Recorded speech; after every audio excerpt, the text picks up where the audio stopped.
Hi,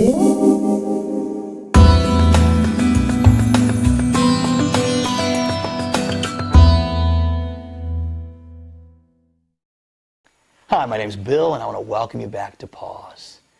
Great word today. A couple different meanings to it, though, and that's security.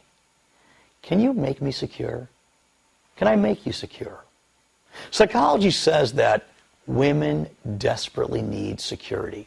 If a woman doesn't feel secure in her marriage, they say she's just going to dry up, shrivel up, and it's all over. They say that when a young lady doesn't feel secure, she's going to make a lot of unwise choices, and I do know there's a lot of truth to that. Here's the question. If the environment you're in is not secure, what do you do? If the people in your life are unsafe people, no security, what do? There's times you have to change your environment. There's times you have to say, you know what, time to find new friends. I get that. Ultimately, we have to first be secure in ourselves. Are you secure in how God made you? A lot of times, body image comes into place.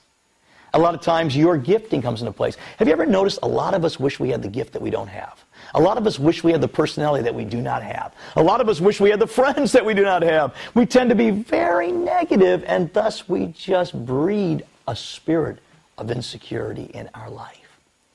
What I've learned for me as a man of faith, the fact I'm secure that God is real and He's really in my life gives me great comfort, great security. Having a great family, great friends, and all those things contribute to security. Don't get me wrong. I want you to make a decision today. You are going to choose to be secure, and you're going to choose to address those issues in your life, those variables in your life that undermine your security. How are you going to do that? Well, you know what you have to do. Pause and reflect on security.